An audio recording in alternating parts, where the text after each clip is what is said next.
Right. இப்ப பாருங்க பிள்ளைகள், எல்லாருக்குமே தெரியும்.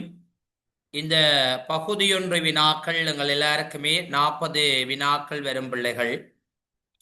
அப்ப 40 வினாக்களுக்கு எங்களுக்கு 80 புள்ளிகள் வழங்கப்படும். சரியா பிள்ளைகள்? 40 வினாக்களுக்கும் 80 புள்ளிகள் வழங்கப்படும். அப்ப எங்களுக்கு ஒரு வரலாறு பாடத்துல A+ என்ற புள்ளிகளை பெற்றுக்கொள்வதற்கான என்ற புள்ளிகளை பெற்றுக்கொள்வதற்கான சிறந்த ஒரு களம் இந்த பகுதி ஒன்றுதான் உருவாக்கப்படும். அப்ப நீங்க எல்லாருமே இந்த பகுதியொன்று வினாக்களை மிக அவதானமாக பார்த்து கொள்ள வேண்டும். மிக அவதானமாக இந்த பகுதியொன்று வினாக்களை நீங்க எல்லாருமே பார்த்து கொள்ள வேண்டும். அப்ப முதலாவது வினா எப்படியாவது எங்கட முதலாவது பாடப்பரப்பில் இருந்து இருக்க போற ஒரு வினா. ரைட். முதலாவது வினா எங்கட பகுதியொன்று பேப்பர்ல இருந்துதான் எங்களுக்கான முதலாவது வினா பிள்ளைகள் இருக்க போகுது. அப்ப இந்த முதலாவது வினா பாருங்க எல்லாரும், கற்குகைகளை பௌத்த பிக்குமாரின் வசிப்பிடமாக வசதி செய்து வசதி செய்து கையளித்தமை பற்றி கூறும் மூலாதாரம். சரியான?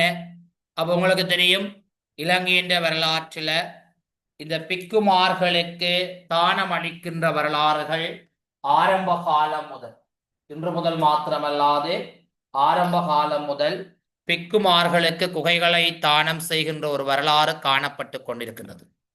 சரியான?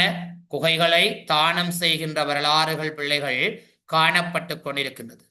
சரியான? குகைகளை தானம் செய்கின்ற வரலாறு. நீங்கள் இந்த சுமனா, அதாவது சுமனாவினுடைய இல்ல குடும்ப தலைவன் ஒருவன் பிக்குமார்களினுடைய சேமநலன் கருதி குகையொன்றை தானம் செய்த வரலாறு படிச்சிருப்பீங்கள். அனுராதபுரத்தினுடைய பெரிய புளியங்குளம் என்று சொல்லப்படுகின்ற கல்வெட்டு. ரைட். அனுராதபுரத்தினுடைய பெரிய புளியங்குளம் என்று சொல்லப்படுகின்ற கல்வெட்டில் பார்த்துருப்பீங்க பிள்ளைகள். இங்க பாருங்க எல்லாரும். அப்ப எங்களுக்கு இதுல முதலாவது விட பிள்ளைகள் சிதைவுகள் என்று தரப்பட்டிருக்குது. இரண்டாவது விட நாணயங்கள் என்று தரப்பட்டிருக்குது. மூன்றாவது விட கல்வெட்டுக்கள் என்று தரப்பட்டிருக்குது. நாலாவது விட தூபிகள் என்று தரப்பட்டிருக்குது. அத பிக்குமார்களுக்கு குகைகளை தானம் செய்கின்ற வரலாறுகள் பிள்ளைகள் எங்க இருக்க போதுன்னா கல்வெட்டு. அதுவும் எந்த வகையிலான கல்வெட்டு என்று பார்த்தீங்களா பிள்ளைகள்? குகை கல்வெட்டு என்று சொல்லுவோம். என்ன கல்வெட்டு? குகை கல்வெட்டு. சரியா பிள்ளைகள்? என்ன கல்வெட்டு? குகை கல்வெட்டு என்று சொல்லுவோம். அப்ப இந்த குகை கல்வெட்டுல பாத்தீங்களா பிள்ளைகள், உங்களுக்கு தெரியும், அந்த பிக்குமார்கள் தங்குமிடம் வசதியாக இந்த குகைகள் தானம் அளிக்கப்படும் பிள்ளைகள். இந்த குகைகள்ல பிள்ளைகள் மழை கிடைக்கின்ற போது நீர் வடிந்து உள்ளுக்குள்ள போகும். அதற்கு ஒரு கற்பீலி ஒன்று உருவாக்கப்படும். அந்த பீலிகள்லாம் பிள்ளைகள் குகைகளை தானம் செய்தாலுடைய வரலாறுகள், தானம் செய்தவருடைய பெயர்கள், அந்த கால பகுதி என்பன பொறிக்கப்பட்டிருக்கும். எண்ணத்துல கல்வெட்டுக்கள். ரைட். அப்ப முதலாவது கேள்விக்கு என்ன விட பிள்ளைகள்? கல்வெட்டுக்கள் போட்டுக்கொள்ளும். சரி. இப்ப பாருங்க பிள்ளைகள், இரண்டாவது கேள்வி, புராதன நாணய மூலம் அறிந்து கொள்ளக்கூடிய விடயங்கள். உங்களுக்கு தெரியும் பிள்ளைகள், நாணயம் ஒன்றின் ஊடாக ஒன்று உலோக பாவனை அறியலாம். உலோக பாவனை. இரண்டாவது நாணயத்தினுடைய பெறுமதி அறியலாம். அடுத்த மூன்றாவது பாருங்க பிள்ளைகள், நிறை, நாணயத்துல காணப்படுகின்ற நிறை அறியலாம். ரைட். அப்ப இந்த நாணயங்கள் பற்றிய இந்த விடயங்களை எல்லாம் கற்றுக்கொள்ளலாம் பிள்ளைகள். நாங்கள் நாணய விஞ்ஞானம் என்றெல்லாம் சொல்வோம். என்ன விஞ்ஞானம்?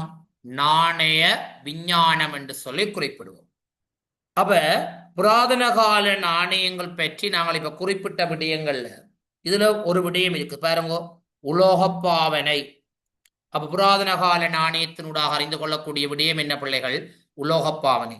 அப்ப நாணயங்கள் எந்த உலோகங்களால உருவாக்கப்படுது என்று பார்த்தோம்டா பிள்ளைகள், உங்களுக்கு தெரியும், ஒன்று தங்கம், இரண்டாவது வெள்ளி, மூன்றாவது செப்பு. ரைட். இப்படியான உலோகங்களினால நாணயங்கள் என்ன செய்யப்பட்டதென்றா பிள்ளைகள் அஹ், உருவாக்கப்பட்டதை நாங்கள் அறிந்து கொள்ளக்கூடியதாக இருக்கின்றது. சரிதானே? நாணயங்கள் உருவாக்கப்பட்டதை அறிந்து கொள்ளக்கூடியதாக இருக்கின்றது. ரைட். இப்ப பாருங்க, அடுத்த கேள்விக்கு போவோம். சரி, இப்ப பாருங்க பிள்ளைகள், இந்த வரலாற்றுக்கு முற்பட்ட காலத்துல காலநிலை வலயங்கள் பிரதானமாக இதன் அடிப்படையில் தீர்மானிக்கப்படுது. அப்ப முதலாவது விட தந்திருக்கு வேட்டையாடுதல், இரண்டாவது வெப்பநிலை, மூன்றாவது உணவு பழக்க வழக்கம், நாலாவது வருடாந்த மழை வீழ்ச்சி. பொதுவாக காலநிலை வலயங்கள் உங்களுக்கு தெரியும். வரலாற்றுக்கு முற்பட்ட காலநிலை வலயங்கள பிள்ளைகள் நாங்கள் 6 காலநிலை வலயங்களை வகைப்படுத்திக் கொள்ளலாம். எத்தனை காலநிலை வலயங்கள் பிள்ளைகள்? 6 காலநிலை வலயங்கள்.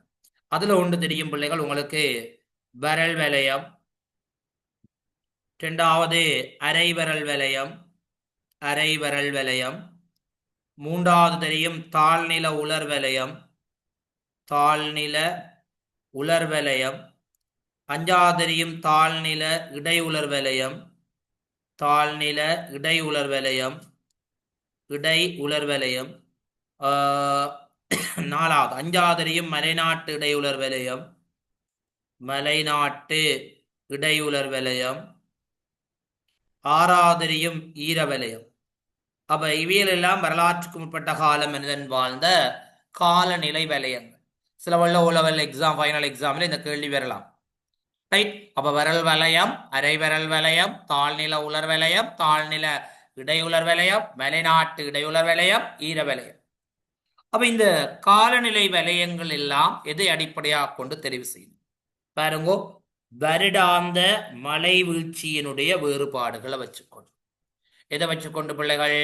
வருடாந்த மழை வீழ்ச்சியினுடைய அளவை வச்சுக்கொண்டு இதை தெரிவு செய்து கொள்ள. ரைட். ஓகே.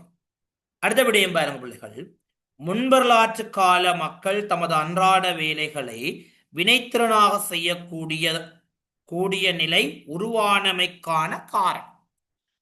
முன்வரலாற்று கால மக்கள் அன்றாட வேலைகளை வினைத்திறனாக செய்யக்கூடிய நிலை உருவானமைக்கான காரணம். கொண்டு பாருங்க பிள்ளைகள், நிலையான குடியேற்றம் தோற்றம் பெறுதல், உலோக இரும்பு பயன்படுத்த ஆரம்பித்தமை, விவசாயம் செய்ய தொடங்கியமை, கல்லாயுத பயன்பாடு. இந்த கல்லாயுத பயன்பாடு பிள்ளைகள் உங்களுக்கு தெரியும் வரலாற்றுக்கு முற்பட்ட காலம் என்று தெரியும். மிகுதி மூன்றும் பாருங்க பிள்ளைகள் முன்வரலாற்று காலத்துக்குரியவை. எந்த காலத்துக்குரியவை? முன்வரலாற்று காலத்துக்குரியவை. ஆனா உங்களுக்கு தெரியும் முன்வரலாற்று காலத்தில் ஒரு மாற்றங்களுக்குள்ளான காலம் பிள்ளைகள், மாறநிலை காலம் என்று சொல்லுவோம். முன்வரலாற்று காலம் மாற்றங்களுக்குள்ளான மாறநிலை காலம். அப்ப முன்வரலாற்று காலம் மாற்றங்களுக்குள்ளான மாறநிலை காலம் என்று சொன்னா பிள்ளைகள், அதுல முதலாவது சுடப்பட்ட மட்பாண்டங்கள் என்ற பாவனை, முறையான மரணச்சடங்கு முறை, உலோக பயன்பாடு, நிலையான குடியேற்றம், விவசாயம் செய்ய தொடங்கியவை. அப்ப இவங்க அன்றாட வேலைக்கு என்ன வேணும்? இதுல இரும்புலோக பாவனை வேணும். அப்ப கலாயுத பயன்பாடுகள்ல இருந்த மக்கள் கூட்டம் படிப்படியாக எங்க பிள்ளைகள் மாற்றம் அடையுது? இரும்புலோக பாவனைக்கு மாற்றம் அடையுது. அப்ப இங்க அன்றாட வேலைகளை வினைத்திறனாக மாற்றணும்னா என்ன செய்யணும்? உலோக இரும்பை பயன்படுத்த ஆரம்பித்தோம். அப்ப போட்டுக்கொள்ளுங்க எல்லாரும். எத்தனாவது விட? 2வது விட. சரியா? எத்தனாவது விட பிள்ளைகள்? 2வது விட. அடுத்த கேள்வி பாருங்க பிள்ளைகள். அடுத்த கேள்விய பாருங்க எல்லாரும். அடுத்த கேள்விய பாருங்க. சரியா? பின்வரும் 5ஆம் 6ஆம் வினாக்களுக்கு ஏபிசிடி என்ற கூற்றுக்களை கொண்டு விடை தருது. இப்ப பாருங்க பிள்ளைகள், மெகாலிதிக் மயானம் கண்டுபிடிக்கப்பட்டமை. இது முன்வரலாற்று காலம் பிள்ளைகள். என்ன காலம் பிள்ளைகள்? முன்வரலாற்று காலம். சரியான என்ன காலம்? முன்வரலாற்று காலம். குளங்களை அமைத்து நீரை சேமித்தல் ஆரம்ப வரலாற்று காலம். பெண்கள் தங்களை அழகுபடுத்தல் முன்வரலாற்று காலம். பலகம்பத்து ஆரம்ப வரலாற்று காலம். பிள்ளைகள், இந்த பெண்கள் தங்களை அழகுபடுத்துற உங்களுக்கு தெரியும்டாப்பா, பல்வேறு நிறக்கற்களை பயன்படுத்தினார்கள், உலோகத்தினாலான குச்சிகளை பயன்படுத்தினார்கள். ரைட். இப்ப கேள்வி என்ன? ஆரம்ப வரலாற்று காலத்துடன் தொடர்புடைய சரியான விடை. அப்ப ஆரம்ப வரலாற்று காலத்துடன் தொடர்புடைய விடை என்னடா? பியும் டியும். அவ பிடி. என்னடா விடைபொடியல் பிடி. அடுத்த பாருங்க பிள்ளைகள், முன்வரலாற்று காலத்தோட. அப்ப முன்வரலாற்று காலத்தோட தொடர்பான சரியான விடை என்னடா? ஏசி. முன்வரலாற்று காலத்தோட தொடர்பான சரியான விடை என்ன பிள்ளைகள்? ஏசி.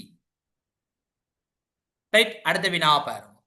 செங்கபில நிறமண் வகை பெருமளவில் காணப்பட்ட சுற்றாடல் வலயம். செங்கபில நிறமண் வகை பெருமளவில் காணப்பட்ட சுற்றாடல் வலயம். அப்ப செங்கபில நிறமண் எங்க இருக்க போது? விவசாயம் செய்யக்கூடிய பூமி. அப்ப அதிகளவான விவசாயம் எங்க நடைபெற்றது? உலர் வலயங்கள்ல. அப்ப செங்கபில நிறமண்ணும் எங்க இருக்க போது? உலர் வலயங்கள்ல இருக்க போது. சரியான எங்கடா பிள்ளைகள் இருக்க போது? உலர் வலயங்கள்ல காணப்பட போகுது. சரி. இப்ப அடுத்த கேள்வியை பாருங்க பிள்ளைகள், அடுத்த பக்கத்துல தட்டி. ரைட். 8வது கேள்வியிலேருந்து பாருங்க. சரி. இப்ப பாருங்க, உங்களை இணைக்க சொல்லி வந்திருக்குது. நிரல் ஒன்றோட நிரல் 2 இணைக்கிற போது கிடைக்கின்ற சரியான விடை தொகுதி. நிரல் ஒன்றோட நிரல் 2 இணைக்கின்ற போது வர்ற விடை. உங்களுக்கு தெரியும் பிள்ளைகள், கிராமத்து இல்லத்தலைவர்கள்ல இருந்து தெரிவு செய்யப்படுறது கமிக. யார் சொன்னவர்? புத்தகோச தேரர். இந்த இலக்கியத்துல சமந்த பாசதிகாவர். யாரடா? சமந்த பாசதிகாவர். புத்த கோச தேரர். ரைட். அப்ப என்ன வர போகுது? முதலாவதுக்கு டி வர போகுது. சரி. ஏழை குடியானவன் கமிகவிடம் வாக்குறுதியின் பேரில் கமிகவிடம் நெல்மூடை ஒன்றை கடனாக பெற்றுக்கொண்டவன். அப்ப பாருங்க பிள்ளைகள், இந்த நெல்மூடையை கடனாக பெறுறது ஜாதக அட்டகதா இலக்கியங்கள்ல இருக்குது. அப்ப முதலாவதுல டி வார விட 2 இருந்தது, அடுத்த சி வார விட. இப்ப நாங்க இலகுவா எங்கட நேரம் மிச்சங்கிறது 2வது 3வது விடைய கண்டுபிடிக்கிறோம். இப்ப பூசணி அரசன்ன்றது எங்க வரப்போது? எம்பிள் அம்பே கல்வெட்டு. பூசணி அரசன் எங்க பிள்ளைகள் வரப்போது? எம்பிள் அம்பே கல்வெட்டு. இந்த கிராம தலைவர்களுடைய நல்லுறவை வளர்க்கிறது சித்துல் பவா கல்வெட்டு. பிள்ளைகள் பிள்ளைகள் உங்களுக்கு தெரியும், இந்த கமிக சிவ கமிக சிவ கமிக சிவ கமிக சதன கமிக சுமன இவையெல்லாம் பிள்ளைகள் இந்த கிராம தலைவர்கள், அதாவது கிராம தலைவர்களாக இருந்தவினம். என்னவாக இருந்தவினம் பிள்ளைகள்? கிராமத்து தலைவர்களாக இருக்கிறது. ரைட். இவர்களுக்கு இடையில நல்லுறவை ஏற்படுத்துகின்ற ஒரு செயற்பாடு காணப்பட்டிருந்தது. அடுத்த கேள்வி பாருங்க பிள்ளைகள். எல்லாளன் மற்றும் நிசங்கமல்லன் என்போர் அரச கோட்பாடுடன் செயற்பட்டமைக்குரிய சான்றுகள்ல உண்டு. எல்லாளன் மற்றும் நிசங்கமல்லன் என்போர் அரச கோட்பாட்டுடன் செயற்பட்டமைக்குரிய சான்றுகளில் ஒன்று. அப்ப தெரியும், எல்லாளன் என்றவன் நீதி தவறாது 44 ஆண்டுகள் அனுராதபுரத்தை ஆண்ட மன்னன்.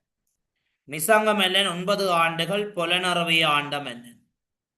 சரியான எல்லாளன் ஒரு நீதி தவறாத ஆட்சியாளன் பிள்ளைகள். நிசங்கமல்லன் 9 ஆண்டுகள் ஆட்சி. 2 பேரும் இந்திய தேசத்திலிருந்து வருகின்றார்கள். அப்ப இவர்கள் மயானங்கள் அமைத்தார்களா? இல்லை. ஆன்மீக வளர்ச்சி ஏற்படுத்தினார்களா? இருக்கலாம். வெளிநாட்டு எதிரிகளின் இடையூறுகளிலிருந்து காப்பாற்றியமை, இவர்களே வெளிநாட்டவர்கள் இல்லை. நாட்டை ஒன்றிணைத்தமை இல்லை. இப்ப பாருங்கோ, இவருடைய பிரதானமான பணி என்ன பிள்ளைகள்? ஆன்மீக ரீதியான வளர்ச்சியை ஏற்படுத்துறது. என்ன பணி? ஆன்மீக ரீதியான வளர்ச்சியை ஏற்படுத்திக் கொள்ளும். சரியான ஆன்மீக ரீதியான வளர்ச்சியை ஏற்படுத்திக் கொள்ளும். சரி. இப்ப பாருங்க எல்லாரும் 10வது கேள்வி. நாட்டின் அரசியல் பலம் மத்தியமயப்படுத்தப்பட்ட பின்னர் ஒரு நாட்டினுடைய தலைவர் எவ்வாறு அழைக்கப்பட்டது? மகாராஜா. ஒரு நாட்டினுடைய தலைவர் எவ்வாறு அழைக்கப்பட்ட பிள்ளைகள்? மகாராஜா என்ற பெயரால் அழைக்கப்பட்டது. என்ன பெயரால? மகாராஜா. உங்களுக்கு தெரியும், புராதன கால சேனைகள்ல உம்மக்க சிங்கள சேனைகள் சிங்கள உம்மக்க ஜாதகத்தில் எவ்வாறு அழைக்கப்பட்டது? இப்ப பிள்ளைகள் நவதலி என்று சொல்றது பிள்ளைகள் சேனைகள் ஒரு வகை. அப்ப சேனைகளை நாங்க 2 வகையா பிரிக்கலாம் பிள்ளைகள். ஒன்று நவதலி சேனை, இன்னொன்று கனத்த சேனை. ரைட். நவதலி சேனை, இன்னொன்று கனத்த சேனை. பிள்ளைகள் இந்த நவதலி சேனை என்று சொல்றது பிள்ளைகள் 9 தானியங்களை கொண்டு பயிரிடுகின்ற ஒரு பயிற்சிகை.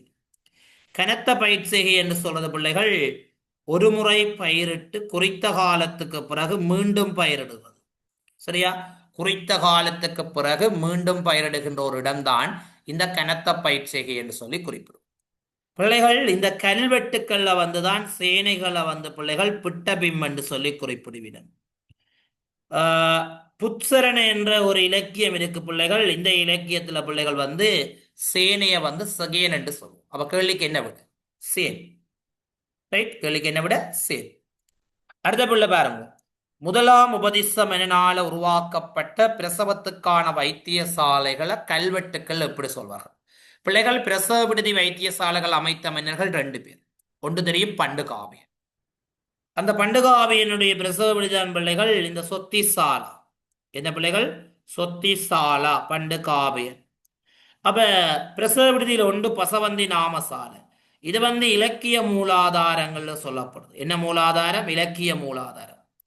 பிள்ளைகள், வைத்தியசாலான்றது வைத்தியசாலையை குறிக்கும். வைத்தியசாலையை குறிக்கும் வைத்தியசாலா. விஜய் என்றா வைத்தியரை குறிக்கும்.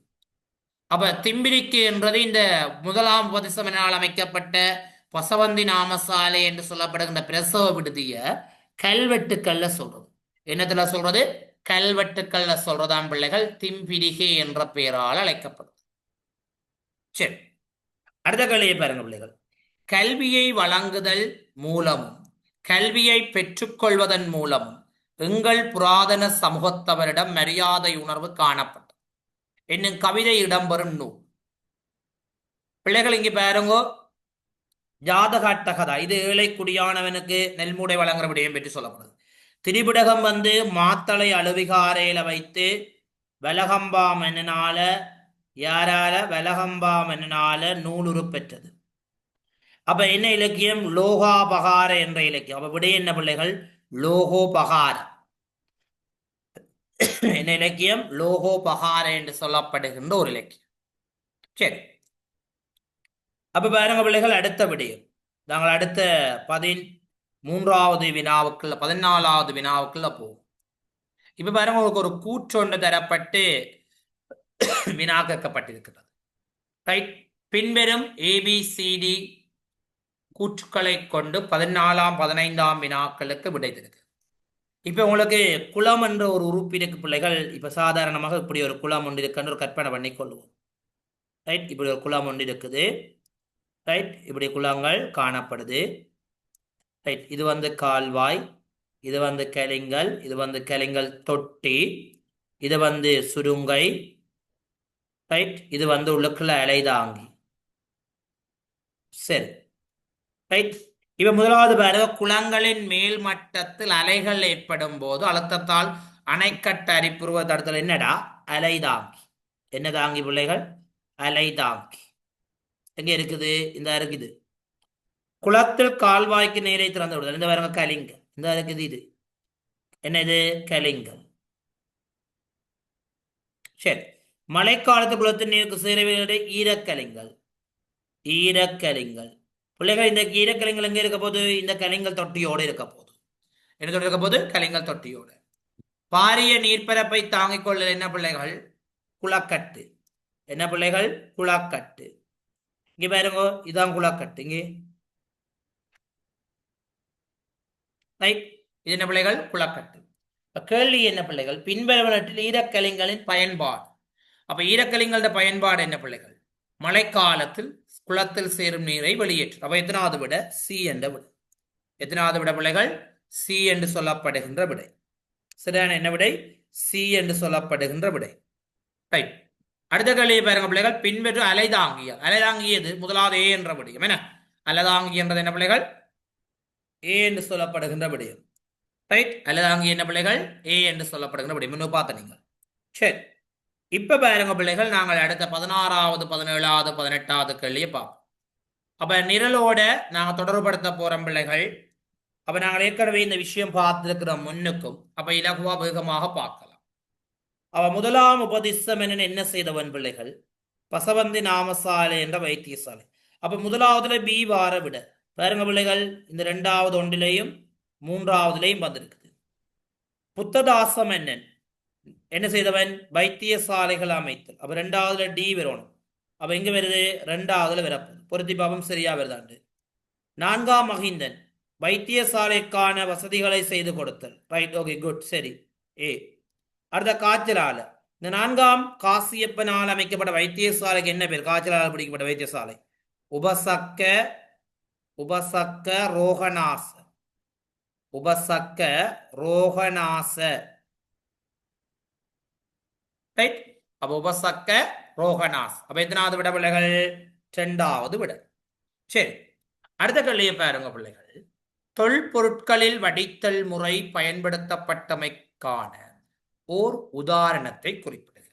தொல்பொருட்களில் வடித்தல் முறை பயன்படுத்தப்பட்டதற்கான ஓர் உதாரணம். அப்ப இரும்பை உருக்குதல் வருமா? இல்ல.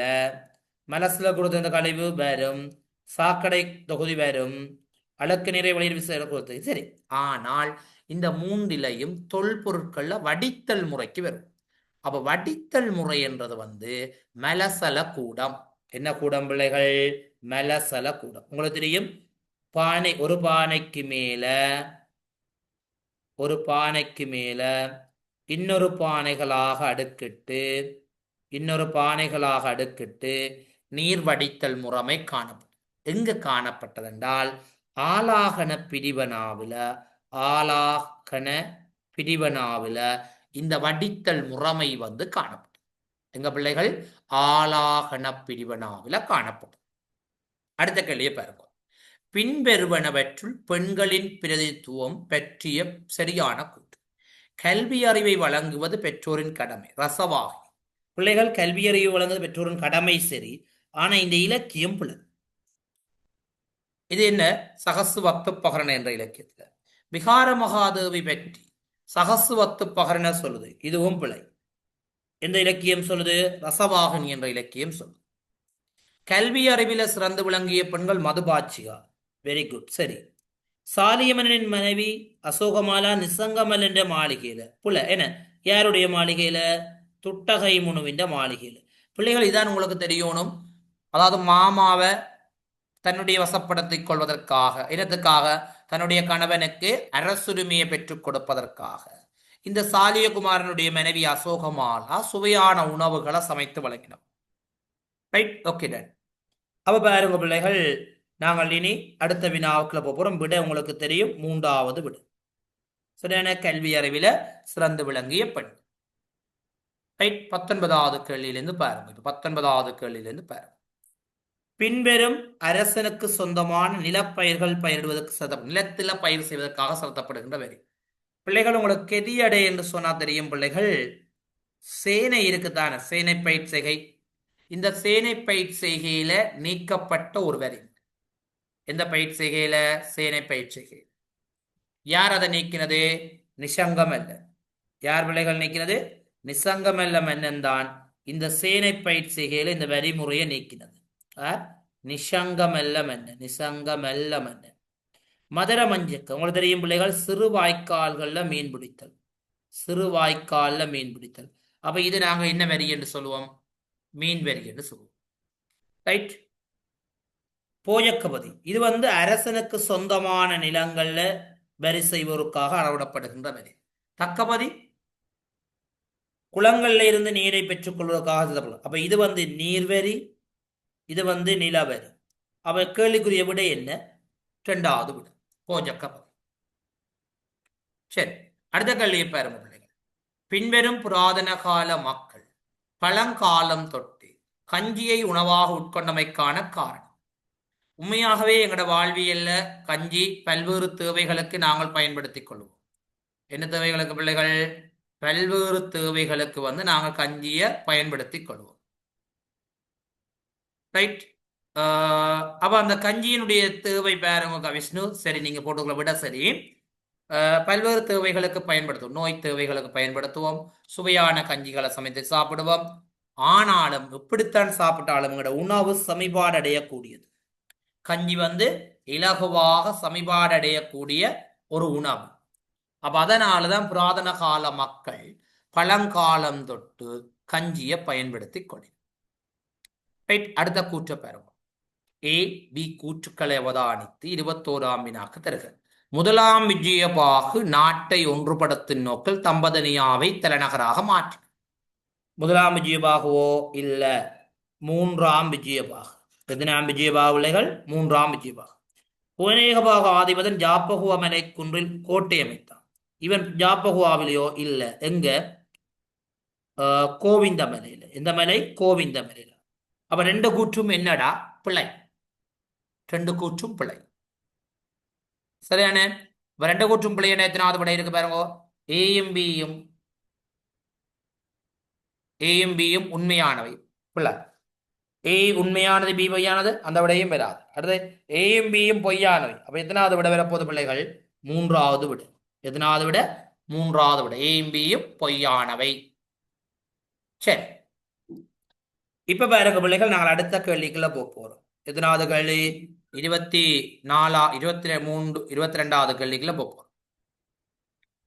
பாருங்க பிள்ளைகள், அதுவரை காலமும் பாலி மொழியில் எழுதப்பட்ட ஜாதக கதை புத்தகம் பென்சிய பெனஸ் ஜாதக நூல் யாரால? இந்த நூலை பிள்ளைகள் 4ஆம் பராக்கிரம பாகு. எத்தனாம் பராக்கிரம பாகு? 4ஆம் பராக்கிரம பாகு. அப்ப 4ஆம் பராக்கிரம எந்த ராசதானின் ஆட்சியாளன்? குருநாகல் ராட்சியாளன். ஏன்? ஆருடைய மகன்? 2ஆம் புவனேகபாகுவின் மகன். இந்த 4ஆம் பராக்கிரம பாகுத்தான் பிள்ளைகள் சரஸ்வதி மாலை என்று சொல்லப்படுகின்ற ஒரு தமிழ் நூல் சொல். சரஸ்வதி மாலை. பிள்ளைகள் உங்களுக்கு தெரியும், இந்த குருநாகலை நாங்கள் மரபேரால சொல்லுவோம் அத்துகள்புர. அத்துகள்புர. ஜாப்பகுவ சுபபர்வத. சுபபர்வத. தம்பதனியா பிள்ளைகள் ஜம்புதோணி. தம்பதனியா ஜம்புதோணி. கம்பளை கங்காசிரிபுர. கங்காசிரிபுர. ரைட், இப்படியான பெயர்களால் அழைத்துக் கொள்ள முடியும். அடுத்த கேள்வி பாருங்க. கிபி 1344ஆம் ஆண்டுல இபின் பதுதா வருகை தந்த போது ஆரிய சக்கரவர்த்திகள் ஓரளவு பலம் பொருந்திய ஆட்சியை மேற்கொண்டிருந்தனர் என்பதற்கு எடுத்துக்காட்டாக அமைவது. ஆரிய சக்கரவர்த்திகள் பலம் வாய்ந்ததாக ஆட்சி புரிந்தமை. கம்பளை காலத்தில் அப்பகுதியில் ஆரிய சக்கர கப்பம் பெறப்பட்டமை. அது சரி. நிசங்க அழகேஸ்வரனும் அமைச்சரை எதிர்த்தமை. இது கோட்டை ராசதானிக்க வரும். வன்னியருக்கு எதிராக போர் புரிந்தமை. கோட்டை தம்பதனியா வரும். சரியான? சனத்தொகை அதிகமாக காணப்பட்டமை. ரைட். அப்ப இதுல 1344ஆம் ஆண்டு தொடர்புடைய விட என்ன பிள்ளைகள்? கம்பளை காலத்தில் அதிகளா. கப்பமண்ட என்னடா பிள்ளைகள்? வரி. கப்பமண்ட என்ன பிள்ளைகள்? வரி. அடுத்த பாருங்க. கண்டி ராட்சியம் கோட்டைக்கு அடிமைப்பட்டிருந்தது எம்மன்னனுடைய காலத்துல. எந்த மன்னன் கோட்டையின் அந்த காலத்து மன்னன்? இதுல பாருங்க, முதலாம் பராக்கிரமபாகு புலனறுவேந்த மன்னன். 3ஆம் விஜயபாகு தம்பதனியாண்ட மன்னன். முதலாம் விஜயபாகு புலனறுவேந்த மன்னன். அப்ப என்ன விட 6ஆம் பராக்கிரம பாகு. ரைட், இதனாம் பராக்கிரமபாகு 6ஆம் பராக்கிரம பாகு. தொன் ஜெரோனி மோத அசவேது உட்பட போர்த்துக்கேய ராணுவம் எப்போரில் தோல்வி அடைந்தது? அசவேதின்ற போர் என்ன பிள்ளைகள்? பலன போர். பிள்ளைகள் இதைத்தான் சொல்வார்கள். முதலாம் விமல தர்ம சூரியன் என்ன மாயம் செய்தானோ தெரியாது, ஒரு நாள் இரவு, ஒரு நாள் பொழுது வந்த படைகள் இந்த பலனவில ஏறினால் போர்த்துக்கேய வசங்காண்டி என்று இருந்த நிலைமை. மன்னன் எதை காட்டினான், எதை கொடுத்தான் யாருக்குமே தெரியாது. ஆனால் படைகள் எல்லாம் யாருடைய பக்கம் இணைந்து கொண்டன? படைகள் எல்லாம் யாருடைய பக்கம் இணைந்து கொண்டன?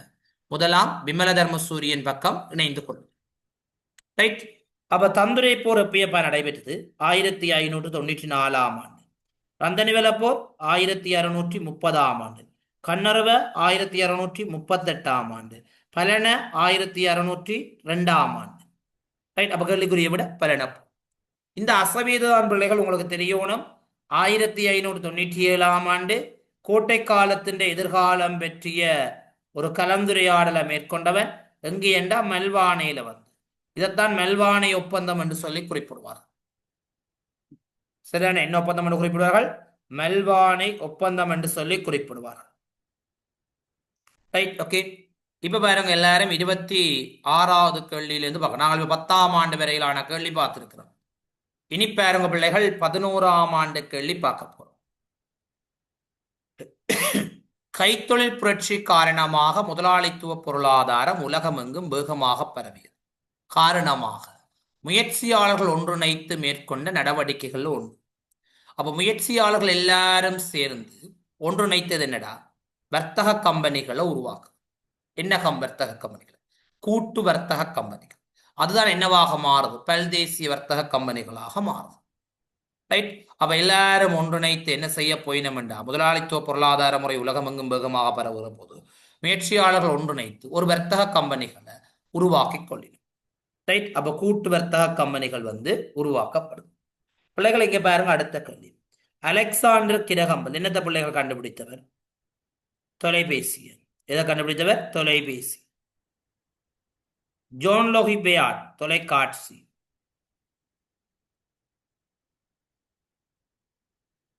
ஜோர்ஜ் ஸ்டீவன்சன் புகையிரத என்ஜின்.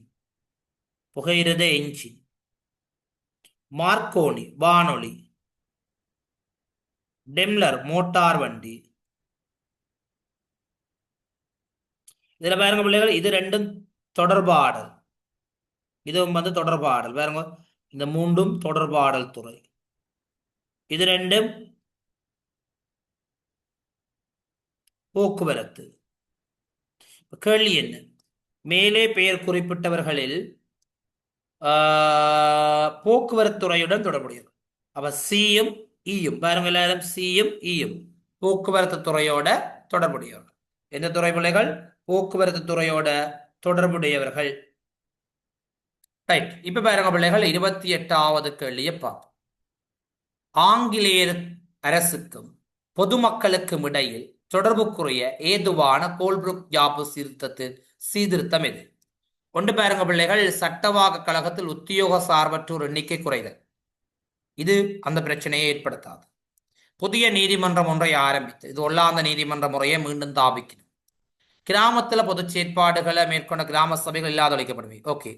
பொதுமக்கள் நிலங்கள் அரசு. இப்ப கோல்புரூக் சீர்திருத்த விளைவுகள்ல வந்த பிள்ளைகள் இதுல 3 விடயம் இருக்குது. ஒன்று பாருங்கோ, இந்த புதிய நீதிமன்றம், கிராம சபை, பொதுமக்களின் நிலங்களை அரசு கைப்பற்றுது. பிள்ளைகள், இந்த பொதுமக்களின் அரசு நிலங்கள் கைப்பற்றதால தான் பிரச்சனை வருது. என்ன சட்டத்தின் அடிப்படையில்? தரிசு நிலை சட்டம். தரிசு நிலை சட்டம். சரியான? தரிசு நிலை சட்டம். இது 1840ஆம் ஆண்டு அறிமுகம் செய்யப்படுது. இதனால பொதுமக்களுடைய விவசாய நிலங்கள் என்ன செய்யப்படுது? அரசுடைமையாக்கப்படுது. அதனால பொதுமக்கள் என்ன செய்யணும்? பாதிப்படையும். இதனால அரசுக்கும் பொதுமக்களுக்கும் இடையிலான தொடர்பு என்ன செய்யுது? குறைவடைய ஆரம்பிக்குது. விடை என்ன? 4வது விடை. சரி, அடுத்த விடயம் பாருங்க. அரசு கழகம் உருவாக்கப்படுதல்.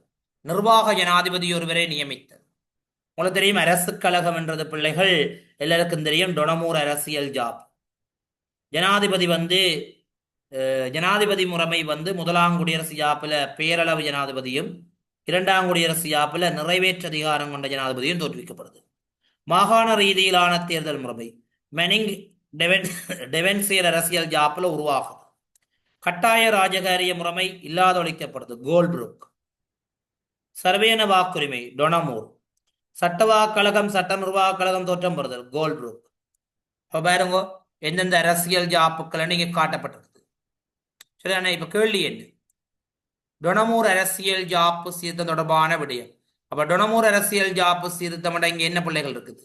சர்வேன வாக்குரிமை கிடைக்கப்படுதல், அரசு கழகம் தோற்றம் பெறுதல். அப்ப ஏயும் ஈயும் பாருங்க, ஏயும் ஈயும் இருக்கா? ஓ, அப்ப ஏயும் ஈயும். அடுத்தது பாருங்க பிள்ளைகள், கோல்புரூக் சீர்திருத்தத்தினுடைய அம்சங்கள். அப்ப கோல்புரூக் சீர்திருத்தம் என்றது பாருங்க, சட்டவாக கழகம், சட்ட நிர்வாக கழகம் தோற்றுவிக்கப்படுதல். எஃப். கட்டாய ராஜகாரிய முறைமை தோற்றுவி டிஎஃப். அப்ப என்ன விட வரணும் பிள்ளைகள்? இங்க டிஎம் எஃப். அப்ப டிஎம் எஃப் என்ற விட எங்க இருக்கு பிள்ளைகள்? 4வதாக இருக்கு.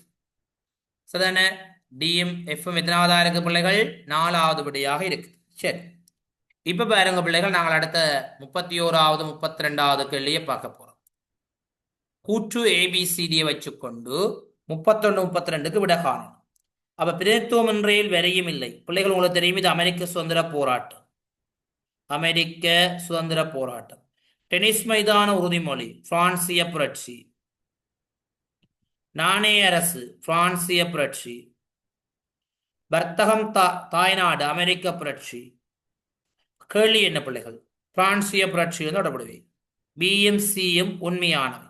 பியும் சியும் உண்மையானவை. அப்ப அமெரிக்க புரட்சி என்ன? ஏயும் டியும். ஏயும் டியும் உண்மையானவை. ரைட். அப்ப இந்த கல்லியும் சரி, இந்த கல்லியும் சரி. ரைட். அடுத்த 32வது கேள்விக்கு போகும் பிள்ளைகள். சரிதானே? அது உங்களோட கூற்று அடிப்படையாக கொண்டு வந்திருக்கு பிள்ளைகள். உங்களோட கூற்று முதலாம் அவர் இரண்டாம் அவரை அடிப்படையாக கொண்டு இந்த கேள்வி இங்கே உங்களுக்கு வந்திருக்குது. இது பிள்ளைகள் உண்மையா ஒரு விஷயம் இருக்குது. கேள்வியை வாச்சிட்டு தான் விடைய செய்யணும். இல்லாட்டி விடயத்தை வாச்சிட்டு கேள்வி செய்ய வேண்டி வரும். அது நாங்கள் அந்த கேள்வி பேப்பர் வருகின்ற போதுதான் அந்த விடயங்களை புரிந்து கொள்ள முடியும். இப்ப பாருங்க, நான் இதை வச்சுக்கொண்டு விளங்கப்படுத்துறேன். பொஸ்டன் தேநீர் விருந்து, இதனால அமெரிக்க சுதந்திர போராட்டம் ஏற்படுது. அப்ப முதலாவதா இதான் நிகழ்வு. சரியான? பொஸ்டன் தேநீர் விருந்து என்ற செயற்பாடு அமெரிக்க சுதந்திர போராட்டம் ஏற்பட காரணம். ரஷ்ய புரட்சியின் கோட்பாடு, அதாவது ரஷ்ய புரட்சியினுடைய கோட்பாடு என்ன? உணவு, நிலம், சமாதானம். இப்ப முதலாவது ரெண்டாவது அது இது. இப்ப பேர்ல் துறைமுகம் தகர்க்கப்படுகிறது, அமெரிக்கா சுதந்திர போராட்டத்தில் ஈடுபடுறது. இது முதலாவது விஷயம் இங்க வரும். ஸ்டேட் ஜெனரல் பாராளுமன்றம் 14ஆம் நூற்றி, இது பிரான்சிய புரட்சி தான், பிரான்சிய புரட்சி தான். ஆனா இது ரெண்டுக்கும் இது தொடர்பு இல்லை. பாராளுமன்றம் கூட்டப்படல் ஆருடைய காலத்தில் கூட்டப்பட்டது? 16ஆம் லூஜியுடைய காலத்தில் கூட்டுவதற்கு நடவடிக்கை முயற்சி. ஆனா அதை வெற்றி அளிக்கல. சரி, இப்ப பாருங்க. முதலாவது கேள்வி என்ன? முதலாவது ஏற்படுவதற்கு இரண்டாவது ஆரம்ப நிகழ்வு. முதலாவது ஏற்படுவதற்கு இரண்டாவது ஆரம்ப நிகழ்வு. இப்ப இதுல பிள்ளைகள் ஒரு விஷயம் என்னன்னா, ரெண்டு விஷயம் ஒத்து போகுது. இரண்டாவது காரணமாக முதலாவது நடைபெறுவதற்கு காரணமாக அமைந்த சோடி. இரண்டாவது காரணமாக முதலாவது நடைபெறுவதற்கு, முதலாவது கேள்வி என்ன? முதலாவது ஏற்படுவதற்கு இரண்டாவது ஆரம்ப நிகழ்வு. ஆரம்ப நிகழ்வு முதலாவது ஏற்படுவதற்கு இரண்டாவது ஆரம்ப நிகழ்வாக அமையும் சோடி. சரியா?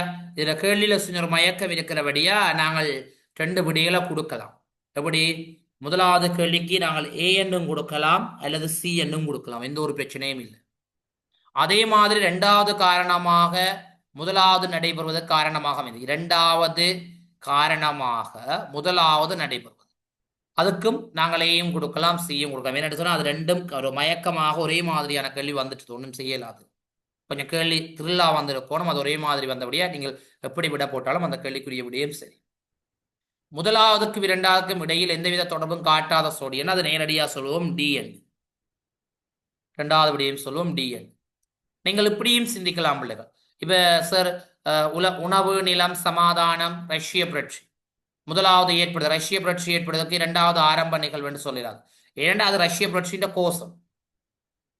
அப்படி சொல்ல நீங்க யோசிக்கலாம். இப்போ இந்த ஏசி தான், அதை ஒன்றுக்கு ஏயும் ஒன்றுக்கு சியும் போடணும். அதை நாங்கள் எப்படி கீறினாலும் விட போடக்கூடிய மாதிரி இருக்கும் பிள்ளைக்கு சரியல். ரெண்டுக்கு வே கீறினாலும் விட சரிதான், ரெண்டுக்கும் சியும் கீறினாலும் விட சரிதான். அந்த கேள்வி அவ்வாறு அமைந்திருக்கிறபடியே அவ்வாறு தான் வழங்கப்படும். சரியா? Right, okay. அடுத்த கேள்வியை பாருங்க பிள்ளைகள். பிரித்தானியருடைய ஆட்சி காலத்தின் இறுதிப்பகுதியில் நெல் உற்பத்தி அதிகரித்தமைக்கு பிரதானமான காரணமாக அமைந்தது. பிரித்தானியுடைய ஆட்சி காலத்தின் இறுதிப்பகுதியில் நெல் உற்பத்தி அதிகரிக்கிறதுக்கு ஒன்று, நெல் உற்பத்தியில பிரித்தானியர் ஆர்வம் காட்டியமை. இல்ல, காணியும் விவசாயத்தின் பொறுப்பு இளைஞருக்கு வழங்கப்பட்டமை. அதுதான் சரியான காரணமா இருக்குதப்பா, டிஏ சிறநாயக்காவுக்கு. ரைட். அப்ப பிரதானமான காரணம், பிரித்தானியர் ஆட்சியின் இறுதி பகுதியில நெல் உற்பத்தி அதிகரிக்கிறதுக்கான காரணம் என்னன்னு பாத்தீங்களா பிள்ளைகள்? என்ன காரணம்? கேள்வி, அதாவது காணியும் விவசாயத்தினுடைய பொறுப்பு இலங்கையருக்கு வழங்கப்பட்டது. Right, okay. அடுத்த பாருங்க பிள்ளைகள். அடோப் ஹிட்லர் ஊடகங்களை தனக்கு வாய்ப்பாக பயன்படுத்தி உதவியாக இருந்த ஊடகத்துறை அமைச்சர் கொபல்ஸ். சரியான? அடுத்த பாருங்க, 38வது கேள்வி பாருங்க. இத்தாலி, ஜெர்மனி ஆகிய நாடுகள்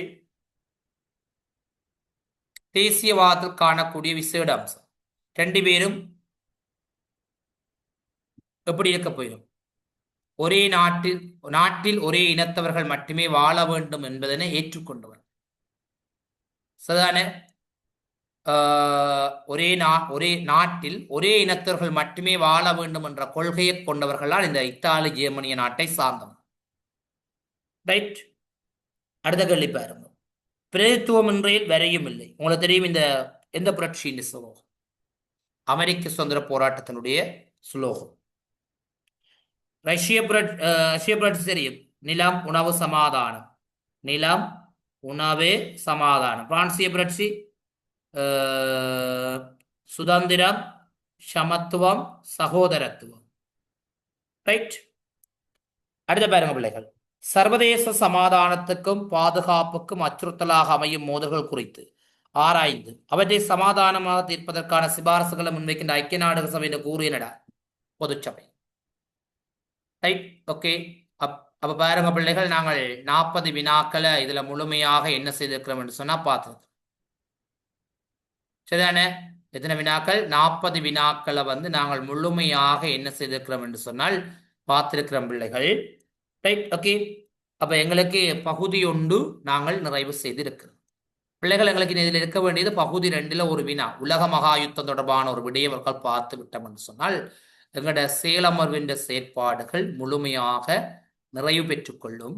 அப்ப எல்லாரும் நீங்கள் அந்த விடயங்களை பார்த்து கொண்டால் உங்களோட செயலமர்வு முழுமையாக பங்கு பெற்றின பிள்ளைகளுக்கு பிரயோசனமானதாக அமைந்திருக்கு.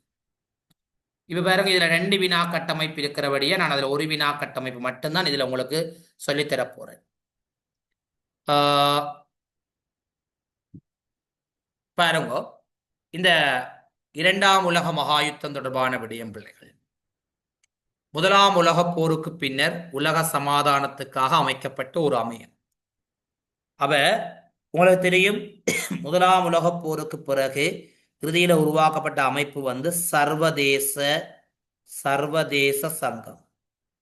என்ன சங்கம் பிள்ளைகள்? சர்வதேச சங்கம். ரைட். பாருங்க, சர்வதேச சங்கம். 2ஆம் உலக போருக்கு பின்னர் ஐக்கிய நாடுகள் சபை. ஐக்கிய நாடுகள் சபை.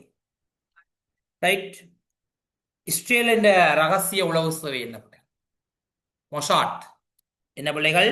மொசாட்.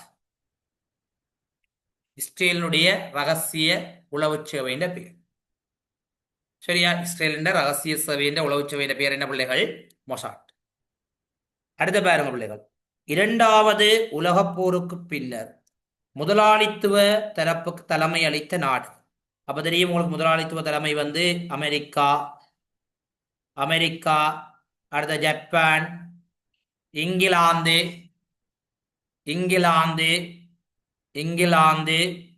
சரியா? அமெரிக்கா, ஜப்பான், இங்கிலாந்து இவையல் முதலாளித்துவ தரப்புக்கு தலைமை வழங்கின. அதே மாதிரி சம உடைமைக்கு யார் தலைமை வழங்க போயினோம்? கொண்டு பாருங்க பிள்ளைகள், ரஷ்யா இல்ல ருஷ்யான்னு சொல்லுவீங்க, சீனா, கொரியா. சரிதானே? சீனா, கொரியா இப்படியான நாடுகளை குறிப்பிட்டுக் கொள்வீங்க. சரிதானே?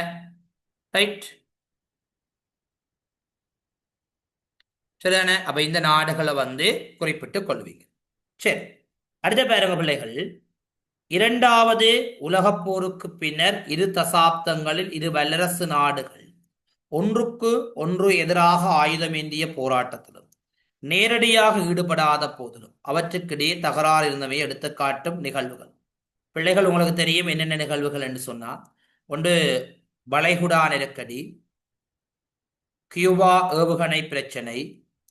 ஒன்று வளைகுடா நெருக்கடி, 2வது கியூபா ஏவுகணை பிரச்சனை. ரைட். கியூபா ஏவுகணை பிரச்சனை. ரைட். வளைகுடா நெருக்கடி, அடுத்த கியூபா ஏவுகணை நெருக்கடி. ரைட். 2ல் ஒரு நிகழ்வு எழுதி அந்த நிகழ்வு அப்படியே விளங்கப்படுத்தினீங்கள் என்று சொன்னா சரி. அடுத்த கேள்வி பாருங்க, 2ஆம் உலகப் போருக்கு பின்னர் உலக அரசியல் ரீதியில் ஏற்பட்ட மாற்றம். 2ஆம் உலகப் போருக்கு பிறகு உலக அரசியல் எப்படி? உலக அரசியல்ல என்ன மாற்றம் ஏற்படுது? ஐரோப்பிய நாடுகள் குறிப்பாக சர்வதேச அமைப்புகளை ஐக்கிய நாடுகள் சபையை உருவாக்கி கொள்ளுது. 2ஆம் உலகப் போருக்கு பிறகு உலக அரசியல்ல ஐக்கிய நாடுகள் சபை என்ற ஒரு விடயம் உருவாக்கி கொள்ளுது. ஜெர்மனி ரெண்டு நாடாக பிளவுபடுது. கிழக்கு ஜெர்மன் மேற்கு ஜெர்மன் என நாடுகள் ரெண்டாக பிளவுபடுது. சரியா? ஜெர்மனி கிழக்கு ஜெர்மன் மேற்கு ஜெர்மன் என ரெண்டாக பிளவுபடுது. முதலாளித்துவ அணி சமவுடைமை அணி என ஐரோப்பிய அதாவது நாடுகள் உருவாக்கம் வருது. முதலாளித்துவ அணி சமவுடைமை அணி என்று. அப்ப இதுகளில் இணைந்து கொள்ளாத மிச்ச நாடுகள் என்ன செய்ய போது பிள்ளை? அணிசேரா அமைப்புகள் இங்கு உதயமாகும். என்ன அமைப்புகள்? அணிசேரா அமைப்புகள். அணிசேரா அமைப்புகள் உருவாகுது. முதலாளித்துவ சமவுடைமை அணிகள் தோற்றம் பெறுது. கிழக்கு ஜெர்மன் மேற்கு ஜெர்மன் என இரு ஜெர்மனிகள் உதயமாகுது. ரைட். அப்ப இவ்வாறான நிலைமைகள் உருவாக்கம் பெறுகின்றது. ரைட். ஓகே பிள்ளைகள், அப்ப நாங்கள் இந்த வருடம் எதிர்பார்க்கின்ற பிரதானமான பாடப்பரப்புகள் எல்லாமே நிறைவு செய்திருக்கிறோம் பிள்ளைகள். நீங்கள் உங்களுக்கு ஒரு வினாத்தாளும் நான் அனுப்பி வைக்கிறேன். இன்றைக்கு அந்த வினாத்தாளையும் ஒரு பார்த்து கொள்ளுங்கோ பிள்ளைகள். அந்த வினாத்தாளை நான் விளங்கப்படுத்தி உங்களுக்கு யூடியூப் தளத்தில் பதிவிட்டு விடுறேன். சரியா? நீங்க எல்லாருமே அந்த வினாத்தாள்களை பார்த்து கொள்ளக்கூடியதாக இருக்கும் பிள்ளைகள். ரைட். நீங்க எல்லாருமே நல்ல நிலையில நல்லா படிச்சு நல்ல பெறுபேறுகளை எடுத்து நீங்க எல்லாருமே நல்ல நிலைக்கு வரணும். உங்களுடைய பரீட்சையில நீங்கள் சில நல்ல விடயங்களை எதிர்கொள்ள போறீங்க. ரைட். ஓகே. பிறகு நாங்கள் ஆறுதலா இதயம் கார்டெல்லாம் அடிப்போம். இப்போ ஒரு தரம் இதயம் எல்லாம் அடிக்க வேண்டாம். இன்னும் இருக்கிறது கொஞ்ச நாள். உங்கள் இதயங்களை நல்லா வச்சுக்கொண்டு நீங்க எல்லாரும் நல்ல பெறுபேறுகளை எடுக்கணும். ரைட். அப்ப பிள்ளைகள் நீங்க நல்லா படியுங்கோ, நல்ல முயற்சி செய்யுங்கோ. இதுல உங்களுக்கு கொஞ்சம் கஷ்டமா இருக்கு போல கிடக்குது. தயவு செய்து யாரும் எந்த ஒரு சைகையும் எனக்கு இப்போதைக்கு வேண்டாம். கொஞ்ச நேரம் பொறுமையா இருங்க. ரைட். நீங்க எல்லாருமே நல்லா படிக்கணும், நல்ல நிலையில வரணும். உங்களுடைய முயற்சி நல்லொரு வெற்றியாக மாற வேண்டும்.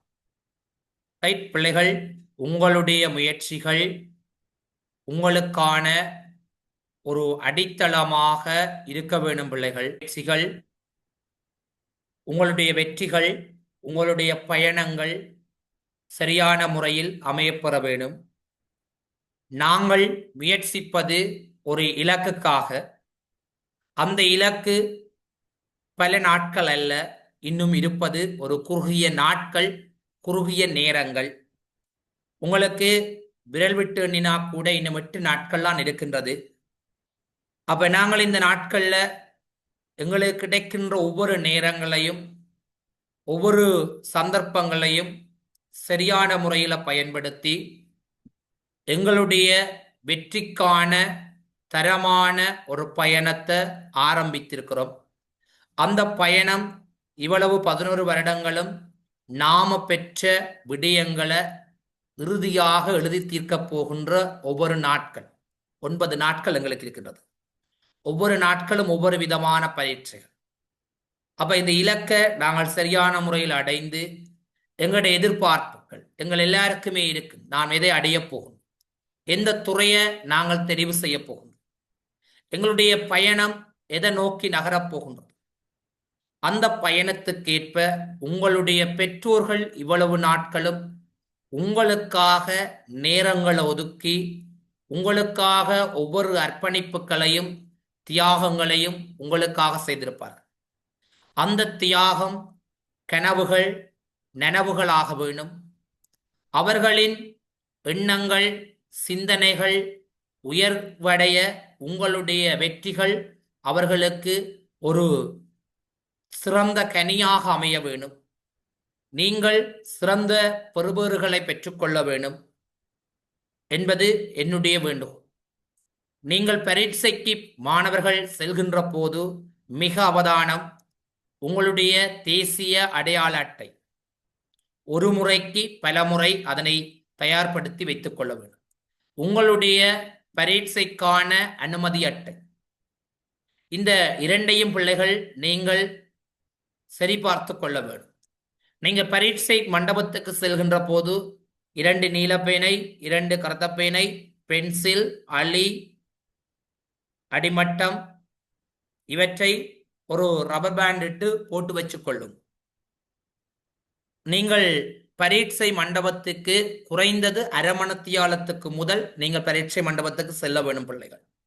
ஏன் அரை மணத்தியாலத்துக்கு முதல் உங்கள் அனைவரையும் பரீட்சை மண்டபத்துக்கு அழைக்கின்றார்கள் என்று சொன்னால், எங்களுடைய முதல் நாள் சுட்டன் ஒரு இடத்தில் இருக்கு, இன்னொரு நாள் சுட்டன் வெவ்வேறு இடத்துல மாற்றப்பட்டு கொண்டிருக்கு. ஒரே இடத்துல நாங்கள் தொடர்ச்சியாக இருக்க மாட்டோம். பகுதி ஒன்றுக்கு ஒரு இடத்துல இருப்பமாக இருந்தால் பகுதி 2க்கு இன்னொரு இடத்துல தான் இருப்போம். அதனால எங்களுடைய சுட்டன்களை நாங்கள் தேடி பிடிக்க சில வழிகள்ல சிரமப்படும். அப்ப நீங்கள் அந்த சுட்டன், உங்களுடைய சுட்டன்களை உங்களுடைய அடையாள அட்டையை, அதாவது அனுமதி அட்டையை பார்த்து நீங்கள் அதை தெரிந்து கொள்ள வேண்டும். உங்களுடைய வினாத்தால் உங்களுக்கு ஒரு புத்தகம் ஒன்று வழங்குவினும் பிள்ளைகள், 12 பக்கங்களை கொண்டு ஒரு புத்தகம். சரிதானே? 12 பக்கங்களை கொண்டு ஒரு புத்தகம். சரிதானே? அந்த புத்தகத்துல பிள்ளைகள் உங்களுக்கு தெரியும், முதலாவது பக்கம், உங்களுடைய முதலாவது பக்கம், வடிவங்களை கேட்டுக்கொள்ளும், முதலாவது பக்கம் உங்களுடைய சுட்டன் கேட்டிருப்பினும் ஒவ்வொரு பாக்ஸா இருக்கு, அதுக்குள்ள உங்களோட ஒவ்வொரு இலக்கங்களையும் அப்படி எழுதி கொள்ள வேணும். 2வது உங்களுடைய பாட எண்ணெண்டு கேட்பினும் பிள்ளைகள் உங்களுக்கு தெரியும், வரலாறு பாடம் 33. அப்ப பாக்ஸ் அதுல 3 இருக்கு. நீங்க ஒரு பாக்ஸுக்குள்ள 3, இன்னொரு பாக்ஸுக்குள்ள 3. அங்கால மொழி டி என்று போடுவீங்க, தமிழ் மொழி என்றது டி அடையாளம். பிறகு நீங்க வினா எழுதப்பட்ட பக்கங்களின் எண்ணிக்கை. பிள்ளைகள் உங்களுக்கு 12 பக்கம் இருக்கு. முதலாவது பக்கத்துல உங்களுடைய குறிப்புகள், அங்கால் 2வது பக்கத்துல தான் நீங்க எழுத போறீங்க பிள்ளைகள். அப்ப அதுல இருந்து பிள்ளைகள் நீங்க பார்த்து கொள்ளுங்க எல்லாரும். 2வது பக்கத்துல இருந்து நீங்க எத்தனாவது பக்கம் வரையும் எழுதுறீங்களோ அந்த மொத்த பக்கத்தை கொண்டு வந்து இங்க போட வேணும். அதுல உங்களோட நோக்குனர் உங்களுக்கு ஐயப்பம் விடுவார். சரியான?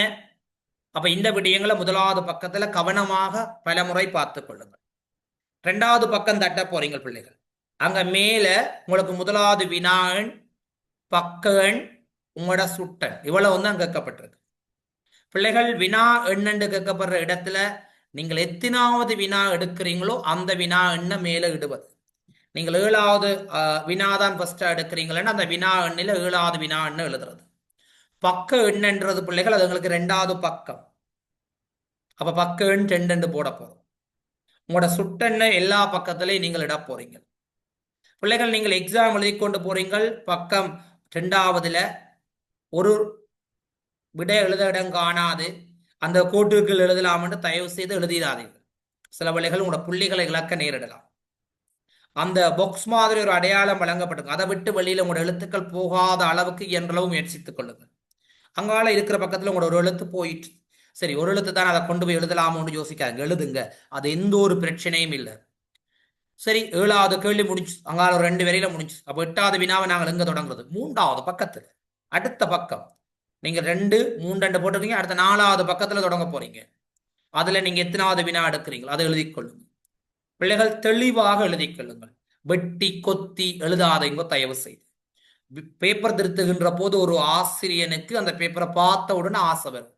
நீங்க வெட்டி கொத்தி திருத்தி எழுதிட்டீங்களே வையுங்களேன், அவர்கள் முடிவெடுத்து விடுவார்கள், இந்த மாணவன் ஏதோ விடயங்களை சிரமப்பட்டு அந்த விடயங்களை எழுத எத்தனைத்திருக்கின்றார். அப்ப உங்களோட வினாக்கள் கொஞ்சம் மிக நுணுக்கமாக பார்க்கப்படும். அப்ப உங்களோட புள்ளிகளை இழக்க நேரிடும். அதுல கொஞ்சம் கவனம். சரி, எழுதி முடிக்கிறீங்கள் வெற்றிகரமாக. இலங்கப்படம் தெளிவா செய்யறீங்க.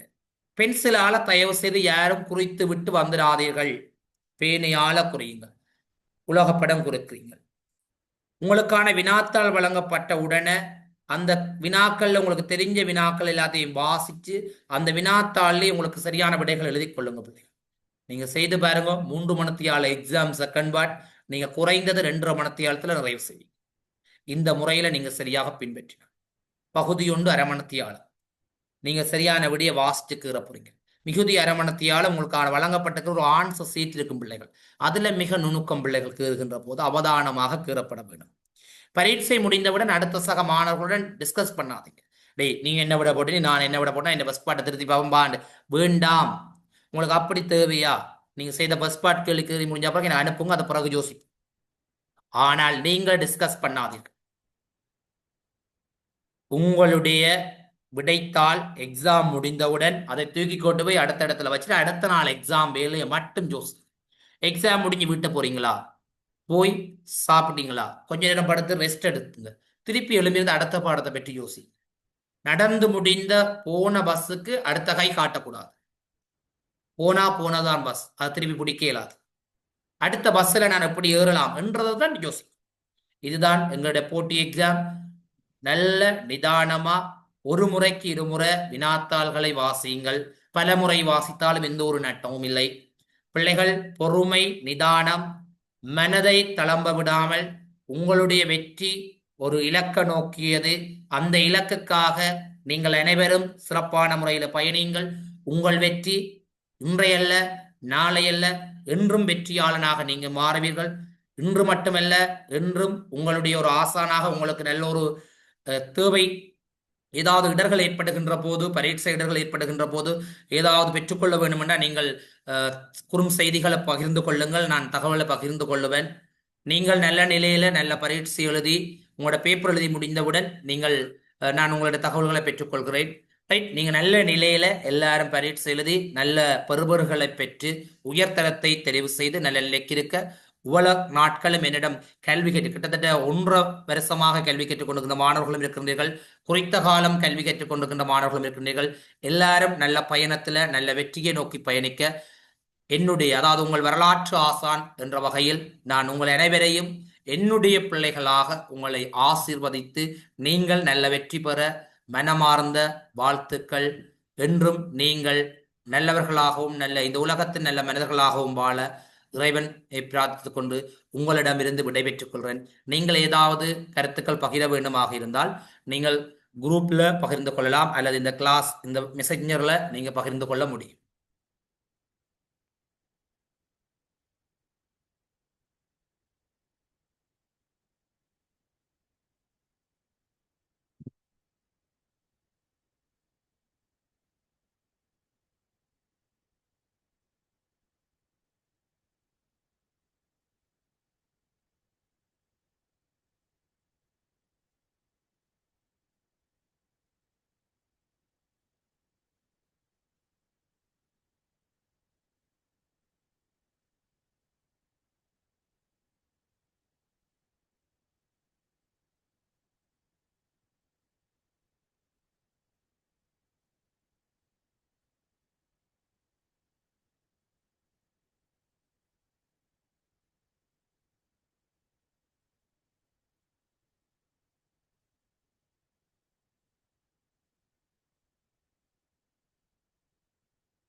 Right, okay, thank you.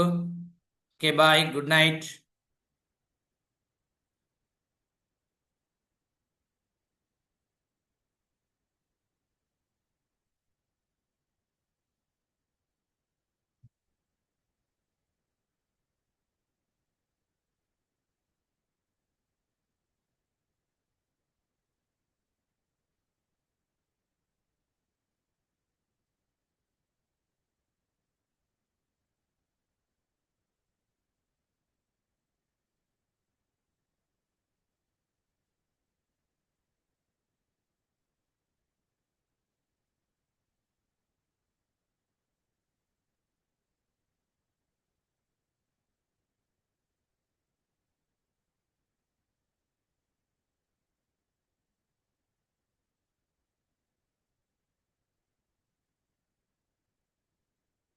Right, okay, bye, good night. எல்லாரும் ஹாப்பியா போய் ஹாப்பியா எக்ஸாம் எழுதி கொள்ளுங்க.